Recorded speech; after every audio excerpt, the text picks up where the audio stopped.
¿Sabes lo importante que es que manejemos algunas nociones del ámbito legal?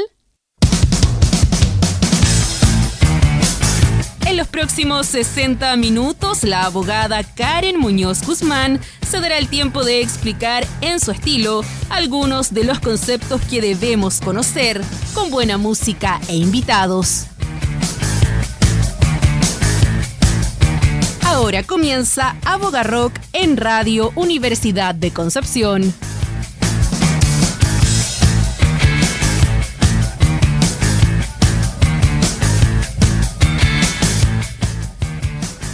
Buenas tardes, ¿cómo están? Bienvenidos a este último episodio de mayo y como ya se está haciendo costumbre, es el episodio resumen. ¿Qué pasó en mayo? Vamos a hablar hoy día 3 temas de aquellos que marcaron la agenda en este mes y que no los pudimos abarcar y son sumamente importantes. Así que bienvenidos a este episodio de Abogarrock. ¿Qué pasó en mayo?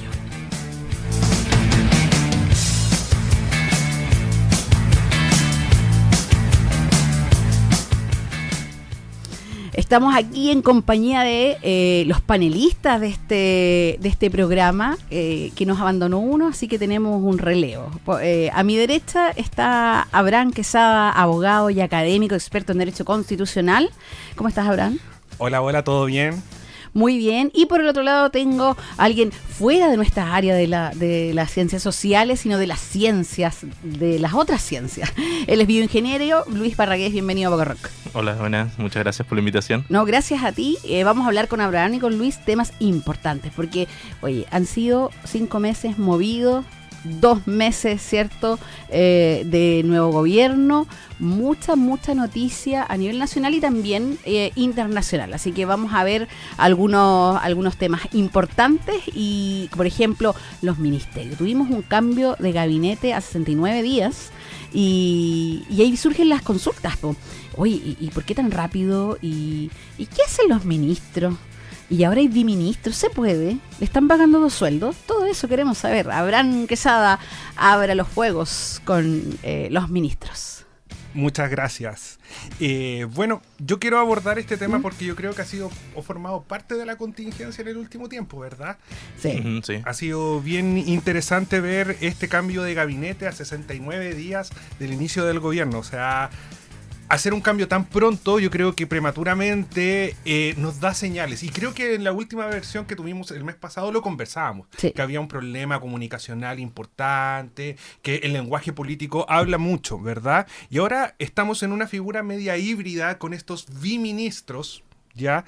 Que no estamos acostumbrados tanto a ese término. ¿Se había visto antes alguna vez? Yo no recuerdo algún biministro. No, creo que o quizás eran situaciones muy puntuales, pero no con larga proyección a través del tiempo, ¿ya? Uh-huh. O la regla general es que en un mismo ministerio se abarquen diferentes temas, ¿ya? Por ejemplo, como en transporte. Claro, exactamente. Acá, transporte y telecomunicación. Exactamente. Exacto, claro. Esa es como la figura que tradicionalmente se ocupa, pero de biministros de carteras totalmente distintas, no. Y yo creo que como para dar un poco de contexto, aquí pasó el ministro Arrau, ¿verdad? Pasó a encabezar seguridad pública tras salir de obras públicas, claro. ¿Ya? Después el ministro del Interior también asumió vocería, ¿ya? Que son 2 puntos, 2 fierros calientes. Dos carteras súper importantes. Y a mí, mira, más allá de que sean súper importantes y que veamos si está la capacidad o no, si se puede, es un montón de pega. Entonces, como cuando se va con licencia de vacaciones un compañero en el trabajo y tú tienes que hacerte cargo. Y uno tiene que hacer todo. Y uno tiene que hacer todo y es harto trabajo. Entonces, ¿será eficiente? Es complicado. O sea, yo creo que identificar al menos 4 puntos que yo creo que son relevantes de riesgos, ya, vinculados a esta materia. Pero creo que para poder llegar a eso, primero tenemos que irnos a la norma. Ya. ¿Hay algo regulado a nivel constitucional? No sé. ¿Hay? No. Ya. ¿Pero será inconstitucional esto? ¿No está prohibido? No está prohibido, pero en derecho público tenemos el principio de legalidad, ¿verdad? Claro. Entonces ahí quizás podría generarse como una tensión. Sin embargo, no hay una categoría autónoma de biministros. Nosotros tenemos regulado a nivel constitucional los ministros de Estado y después tenemos la bajada respectiva, ¿verdad? Sin embargo, el ministro, por concepto, es un cargo de exclusiva confianza, ¿verdad? Eso quiere decir que el presidente de la República lo puede designar a dedo. Entonces, en ese sentido, que una persona, en principio, tenga 2 ministerios, constitucionalmente tampoco generaría un problema, entendiendo que es un cargo de exclusiva confianza. Estaría dentro de la facultad en el fondo. Exactamente. Entonces, como es su facultad designar y remover ministros por parte del presidente de la República, no habría problema en principio de inconstitucionalidad. Sin embargo, yo aquí no me sorprenda nada de Chile que de repente saliera alguien reclamando ahí en relación a esta materia, ¿verdad? Entonces, lo que yo creo que la primera prevención es que eso no quiere decir que al ser biministro un ministerio va a desaparecer, sino que va a existir desde un punto de vista del organigrama un ministro con 2 carteras a su cargo. Claro. ¿Ya? Pero eso no quiere decir que se fusione completamente. No. Imagino que todo el personal y los funcionarios de ese... Quedan por separado. Claro, solamente la cabeza es la que se comparte, ¿cierto? Exactamente. Ya. Porque si se quisiera hacer eso, implicaría ya una reforma legal. Ah, Claro. ya. No solamente otro recorte. No otro recorte. Entonces Ya. requeriría voluntad política y no sé hasta qué punto, tampoco, insisto, no podemos ser ingenuos y de creer que la realidad supera la norma. O sea, Sí. muchas veces puede suceder que esto pueda ir cambiando a través del tiempo. Entonces creo que esto es una señal política de necesidad de cambio, pero también tenemos el contrapeso de hasta qué punto una persona puede asumir 2 Es carteras. que eso es lo que me da miedo. Más allá, ¿cierto? De es cómo no va a haber alguien más de confianza Claro. y capacitado esta vez, ¿cierto? Que se haga cargo de estas carteras. Eso es lo que... Y a uno pasa eso y dice, ¿cómo hacerse el cargo de 2 pegas, po? Exactamente, hacerse, y que no necesariamente van a ser similares, o sea, Iba a decir lo Claro, no es Claro. el mismo trabajo. o sea, Ministerio del Interior más vocería es un cargo bien potente que tiene que absorber bastante momentos de crisis institucional o tensiones que se pueden ir generando a partir de las decisiones que se puedan tomar. Entonces, genera esta tensión y que eventualmente puede generar una sobrecarga, y además entendamos que todos somos seres humanos, o sea... Pero me dan pena los ministros. Oye, pero ahí lo que se decía de que la vocería la asumiría el subsecretario, ya que en el fondo como que sería, como que indirectamente terminaría siendo vocero. Se estuvo viendo en las últimas semanas también que cada ministro estaba haciendo su propia vocería. Sí, Entonces, en base a eso mismo, quizás tampoco tienen tanto que abordar como se espera. o Capaz cómo que sigan con la misma estrategia. Eso puede Claro. ser, pues. Exactamente, pero el asunto es esto, ¿qué va a implicar? Que puede concentrar poder, porque estoy concentrando poder al no tener una diversidad y una especificidad en cuanto a la materia que se trata, porque vocería viene a representar un poco ante la opinión pública lo que se quiere transmitir en relación a cómo van funcionando las distintas carteras, sino para qué existe. Entonces, esto puede generar problemas y también puede generar confusiones de responsabilidades, que es otro de los aspectos que yo considero un poco riesgoso, ¿ya? Porque ¿quién conduce cada área? ¿En qué momento está? O sea, va a tener que el biministro ahora, va a tener que salir a dar cuentas y paralelamente tomar decisiones. Entonces, eso igual creo que es complejo, pero lo que yo sí también señalo aquí como un punto relevante que llama más allá de una cuestión que puede controvertir. Esto también es una señal de que se está achicando un poco el Estado, ¿eh? Sí. De lo que se habló mucho en campaña es que muchos ministerios iban a desaparecer. Entonces, que se haga esto de que se quieren estos biministros, ¿es parte de la promesa de campaña incluso? ¿O es algo que solo nació porque ellos no tenían a alguien más de confianza? Yo creo que no tienen más gente. Yo creo que fue una cuestión orgánica, o sea, Claro. yo creo que la proyección siempre es que un ministro esté un tiempo prudente, o lo ideal sería que estuviera el mismo gabinete durante los 4 años, pero evidentemente hay situaciones que pueden llevar a ciertos cambios. Sin embargo, da una impresión de un cierto grado de improvisación necesaria frente a la contingencia esta situación. Que da la sensación de que no había nadie más, así que Claro. uno se hace cargo de 2 carteras. Y genera, yo creo, o sea, no sé, pero uno dice, no va a resultar, van a ser agüitas y pronto vamos a tener otro cambio de gabinete, que más que cambio va a ser como complemento o integrar a gente en el gabinete. Claro, o sea, la reflexión que invito a hacer es, esto va a generar, esta acumulación de carteras, una antesala a un proyecto de, literalmente aquí como conversábamos recién, achicar el Estado, reducir ministerio. ¿Puede ser una señal o no? Puede ser. O sea, creo que son materias que nosotros podemos analizar, independiente si estamos de acuerdo o no, ¿ya? Ahora bien, ¿esto permite coordinar mejor? o debilita la especialización de cada uno de los cargos? Yo creo que debilita la especialización de los cargos. Porque obviamente, si bien uno de los componentes es que sean de confianza, el otro, que es súper importante, y nos dimos cuenta, ¿cierto?, en estos 79 días, es la que tienen que estar capacitados y que tienen que ser idóneos para el cargo. Claro. Entonces, por lo tanto, yo no sé si un ministro que fue elegido para una cosa es idóneo para el otro. Y sobre todo que son, por ejemplo, carteras tan importantes. Sí, o sea, son los fierros calientes que se Sí, tienen claro. en estos momentos y que han generado tensiones. Ahora bien, también por el otro lado, nosotros vemos esa tensión, pero ¿existía un problema comunicacional que hacía necesario este cambio de gabinete? O sea, más que comunicación, nada. Después que nos dimos, o sea, no había comunicación y no había plan en seguridad, o que todos quedamos en shock, y con lo que dijo el ministro, y lo que dijo el ministro ahora, como que no vamos a quedar con el del compañero porque ya está hecha la pega.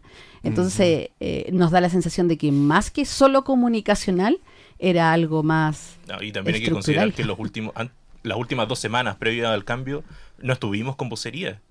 Se desapareció completamente. La mandaron a la isla Pascua. Es que es un problema que yo creo que todavía queda camino por delante.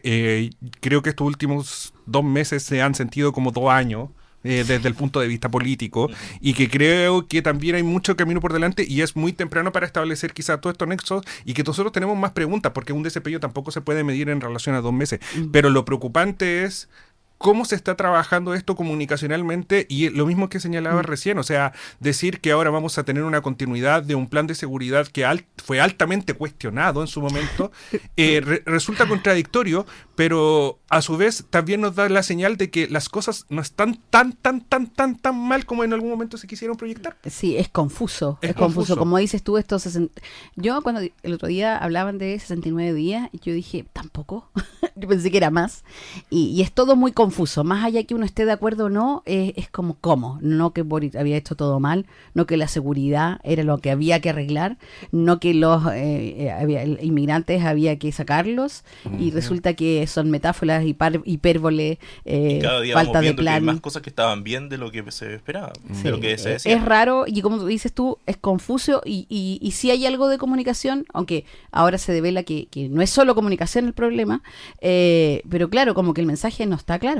Es que no está claro porque al final, aquí como dice mi madre, uno es dueño de lo que piensa y esclavo de lo que dice.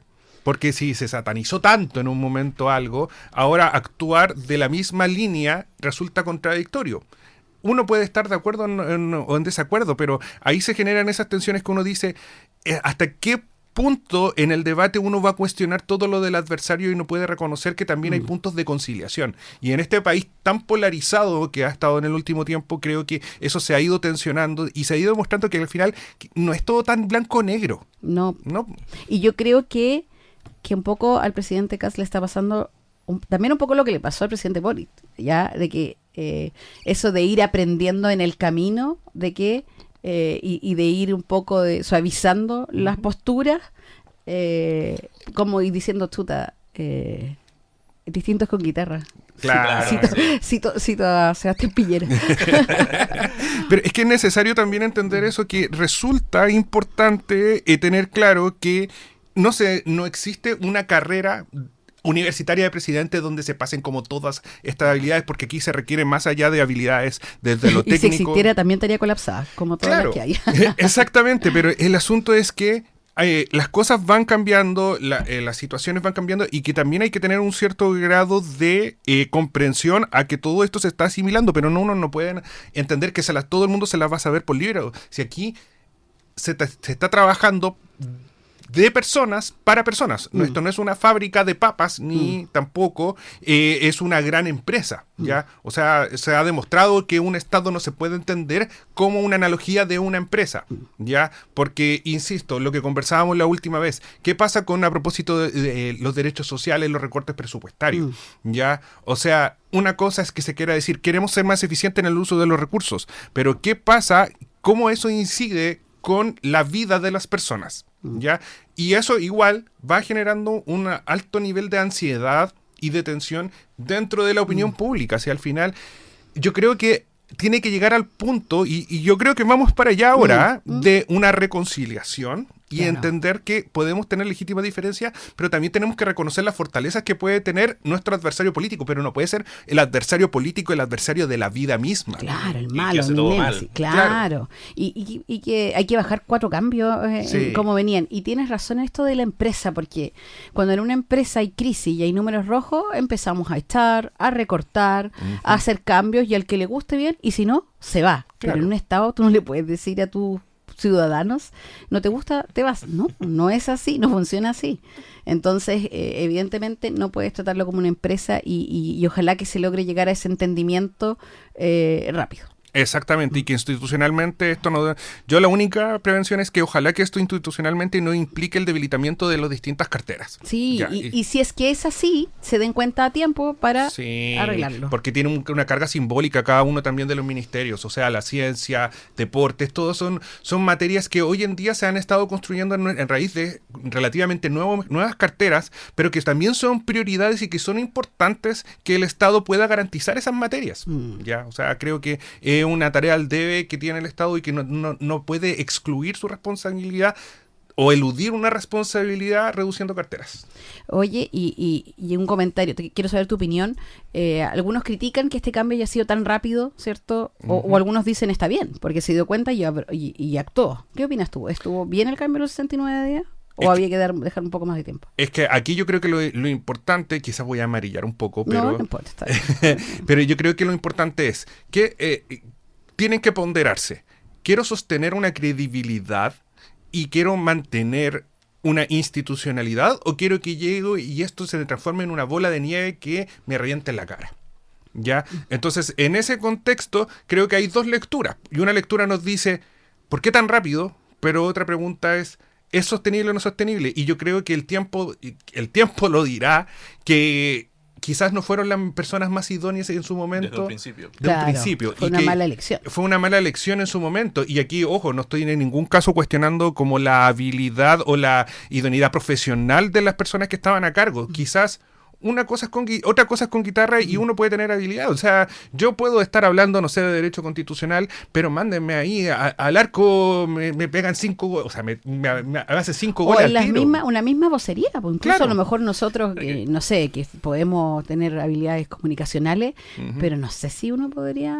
No, porque hay que buscar la palabra correcta en el momento En el indicado. momento indicado. Claro. Exactamente, y eso tiene una responsabilidad institucional grande, considerando que es la voz oficial del gobierno. Pero y uno esperaría también que ellos tuvieran una preparación, pues si llevan un año de candidatura, después una preparación de un par de meses antes de asumir. Y esto hace que uno valore a los buenos voceros que Que hemos se nota tenido ahora en mucho otro... Yo creo que la gran ganadora en estos 69 días es Camila Vallejos. Sí, Sí. es la gran ganadora y eso hay que reconocerlo, que comunicacionalmente se manejaba muy bien. Sí. Entonces, de que tenga una respuesta rápida, o sea, no pueden quedar tensiones como en relación a los límites de Chile.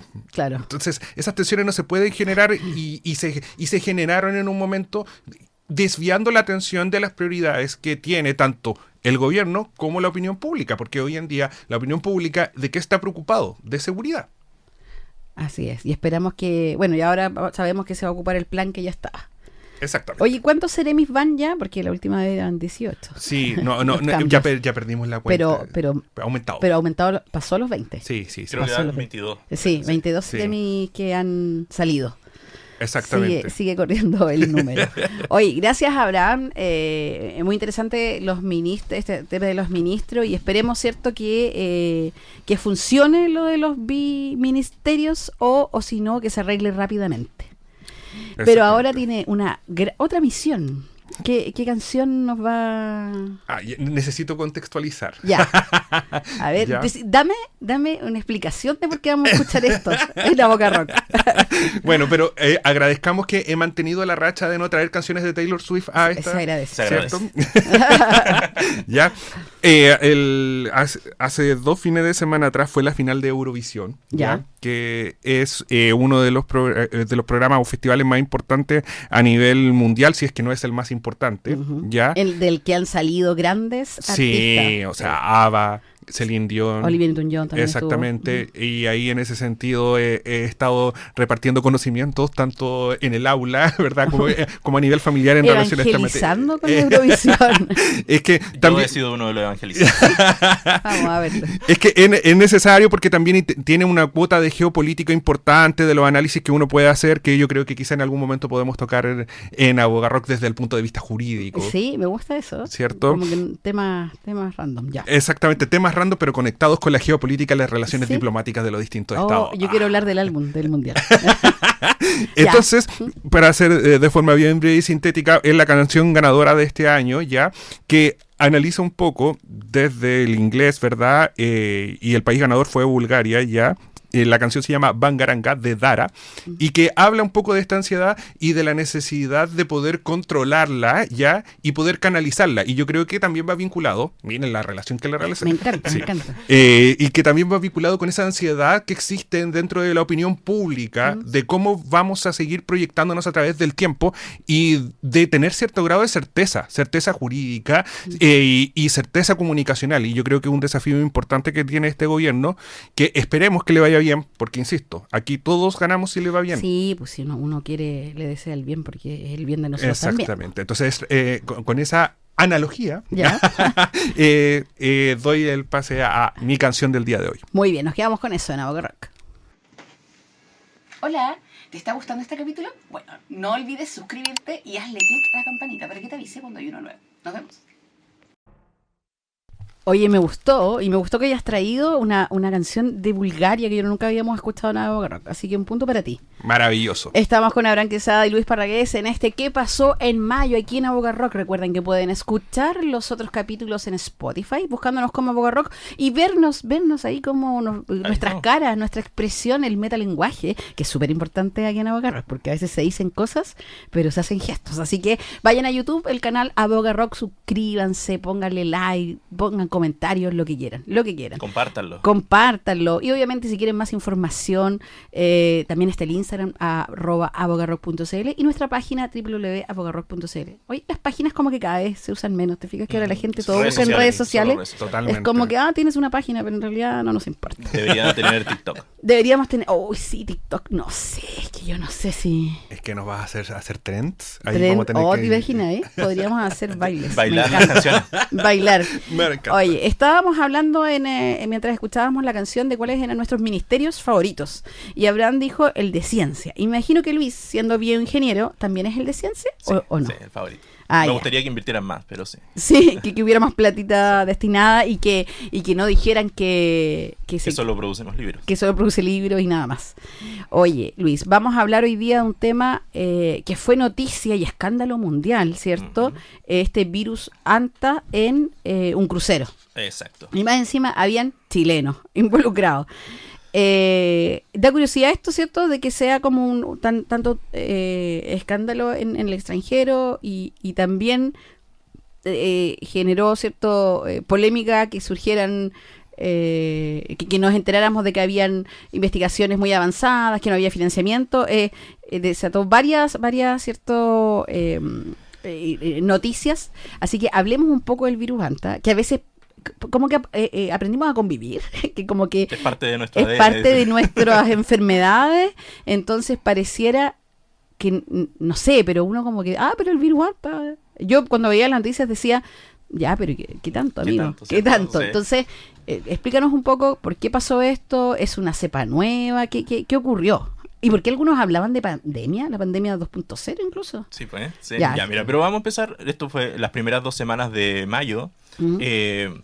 Fue súper hablado, no sé si tanto en otros países como acá en Chile, pero... es que nos sentíamos que era nuestro. Sí, mi país. Sí. Todo comenzó en un crucero que partió desde Ushuaia, Argentina, el 1 de abril. Este problema empezó ya a mediados de mayo, donde uno de los turistas que estaban en el crucero MV Hondius, uh-huh. Tiene esta enfermedad, presenta los síntomas y al par de días fallece. Luego fallece su esposa y en otro en el crucero. Uh-huh. Entonces se empezó a sospechar de esta pandemia, de este virus que estaba matando gente, pero... Psicosis. Una psicosis, claro. Esto es una cepa que está aquí en Chile, Argentina. Él se contagió, era un neerlandés, observador de pájaros, de aves, y entre todo esto que estuvo haciendo, se contagió. Claro. De la cepa Andes, Ya. que se encuentra solo acá. Ah, pero existía, no es que se haya desarrollado Sí, nuevo. es la cepa que siempre hemos tenido acá, y que es la que nosotros tenemos todos los años de noticias de fallecimiento y de contagio. Entonces, pero antes de avanzar con lo del virus, ¿cómo se transmite? Aquí en Chile, como tú bien decías, hace muchos años que sabemos del virus Anta, sabemos porque hay campañas televisadas, en radio, que nos hablan de la ventilación que deben ocurrir en cabañas o casas que están mucho tiempo cerradas, especialmente casas de campo, porque esto se transmite a través de la orina, el excremento o la salida del ratón de cola larga que se encuentra solo en esta zona. Además, ¿Qué pasa? Nosotros siempre hemos escuchado, pero que en el verano ocurre esto, Sí, ¿cierto? Como que como que dicen, las campañas están ahí. ventilen las casas y todo, pero da la sensación de que fuera, o sea, al menos uno de la ciudad, lo vemos como lejano. Sí. bueno, el ratón se encuentra desde el sur del desierto de Atacama hasta el fin de Chile y en Argentina.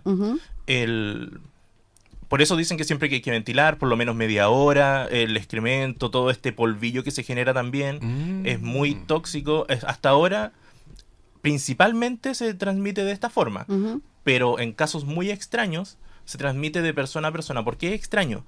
Porque debe realizarse en un contacto demasiado estrecho y prolongado. Por lo tanto, es muy complicado que ocurra.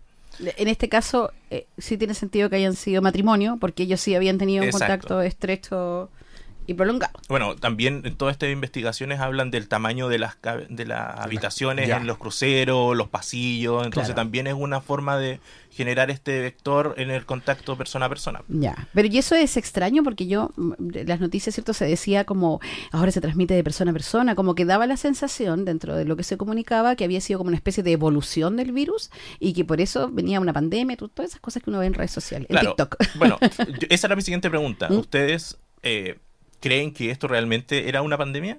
Lo que dice la OMS es que no debería considerarse tal porque es como este caso en particular del virus de la cepa Andes, necesita el contacto persona a persona demasiado estrecha, es muy bajo y deberíamos tener una calma absoluta en relación al tema. No es potencial. Ya, no es una pandemia no es un nuevo COVID.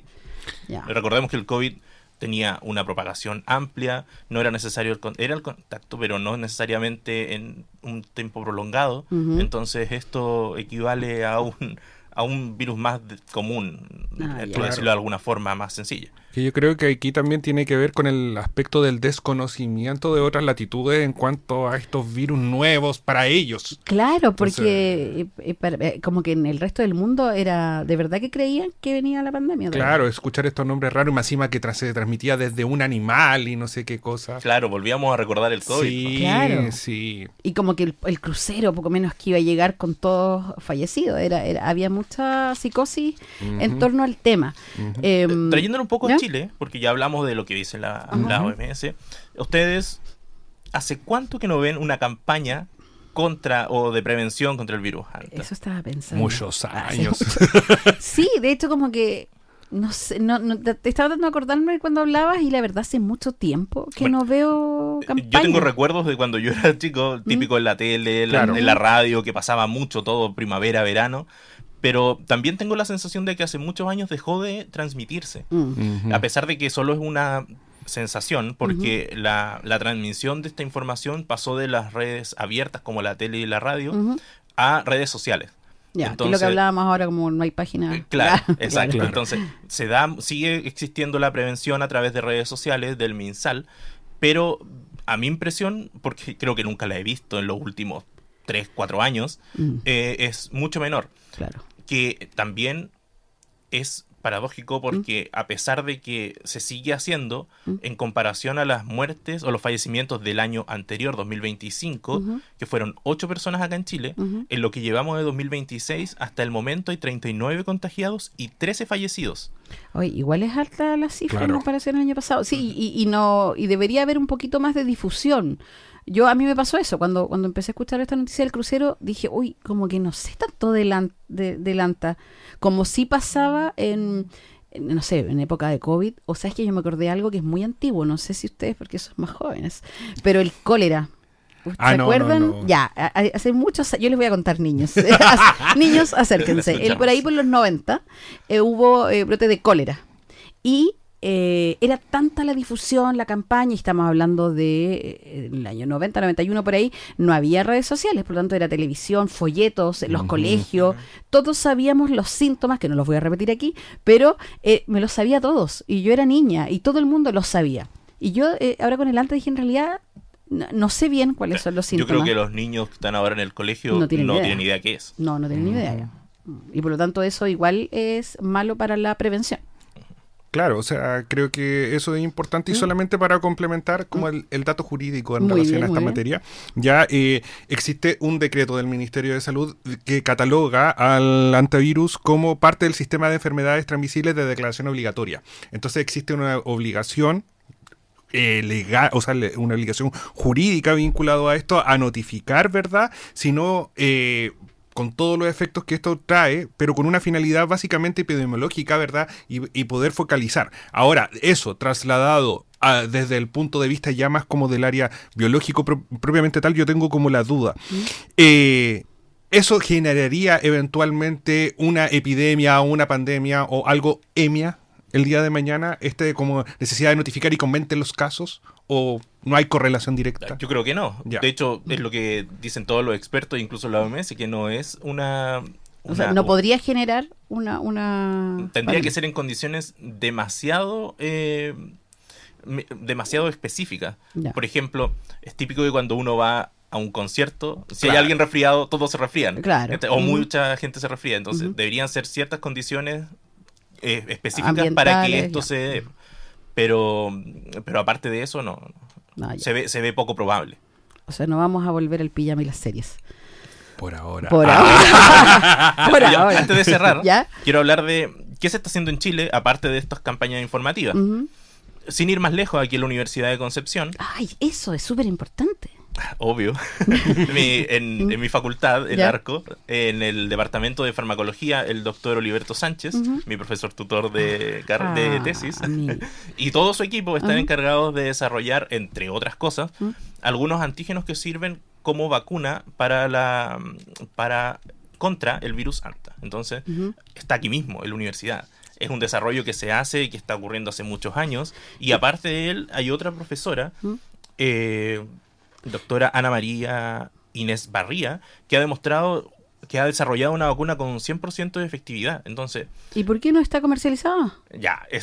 mira, esto es ¿Por qué? financiamiento. Siempre es no hay financiamiento. plata. Entonces, Pero ¿para qué si la ciencia no importa? Si se acumula libre hagan lleno un de libro, polvo. claro. No, pero mira, es súper extraño porque como el mundo le teme a un virus que produjo 3 fallecidos en un crucero, mientras que en Chile este año solamente han muerto 13 personas y no es de relevancia. Ah, claro, tú dices, claro, en el fondo es como, pero solo 13 personas, no, Claro. no pongamos plata. Oye, yo quiero que toda la gente que está juntando las laminitas del álbum, en vez de estar, pongamos esa plata y saquemos una vacuna. Imagínate qué importante sería. Ujú. Habríamos calmado todo el pánico mundial. Yo lo dejo con eso, como una reflexión de la importancia que le dan en el extranjero a algo que nosotros tenemos aquí desde hace muchos años y que no se ha desarrollado algo contra él para poder salvarlo nosotros mismos. En Qué casa grave. herrero, cuchillo palo. Qué terrible. Ya vamos a juntar. Así que ya dejen de comprar láminas y vayan a donarlo para una vacuna contra el Anta.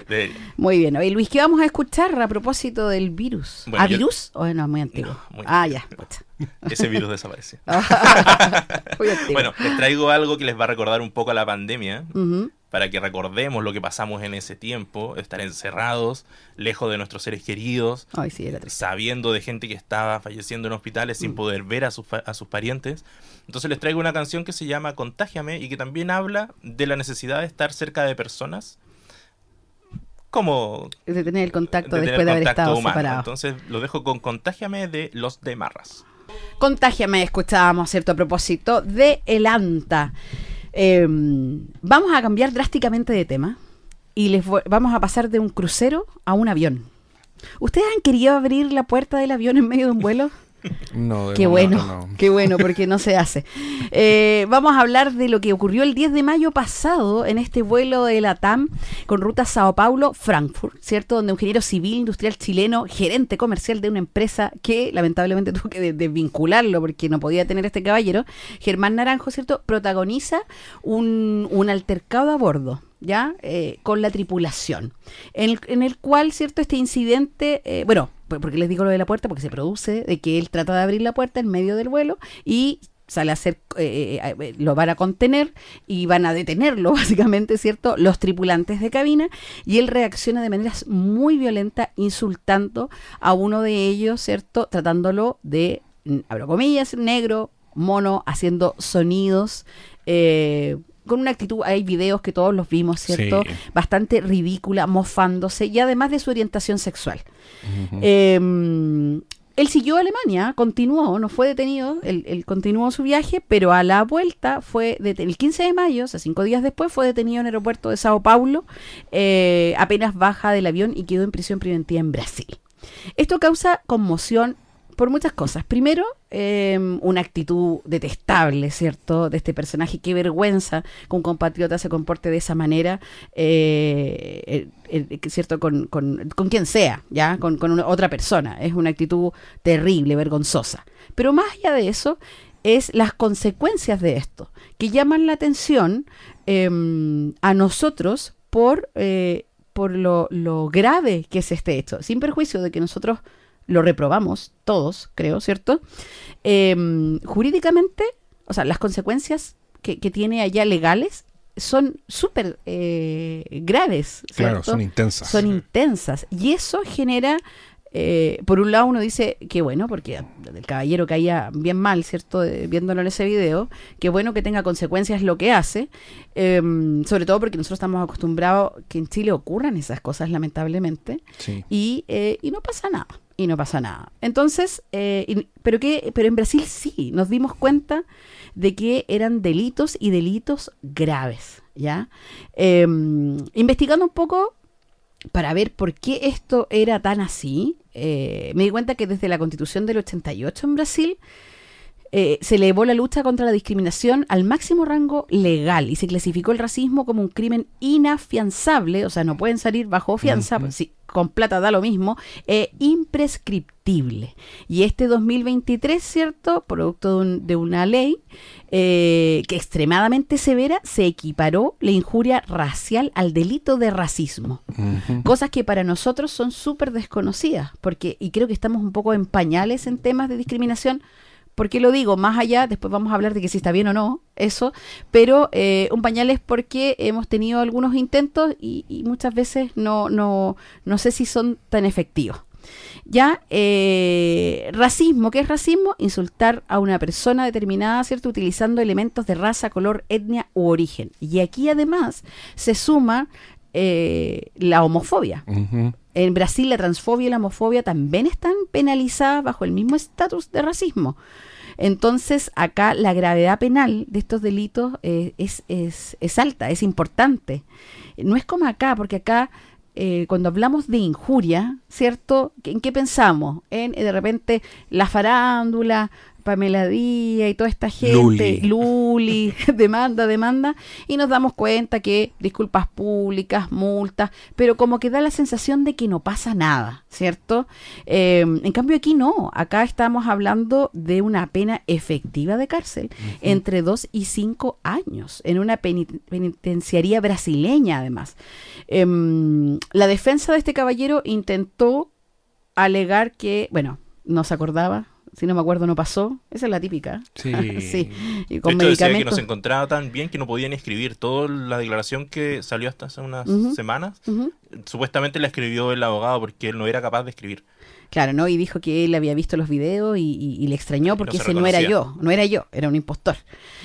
No me acuerdo, está buena esa siempre, ya sea con un sour o con medicamentos, esa es la excusa. Bueno, no le funcionó al abogado.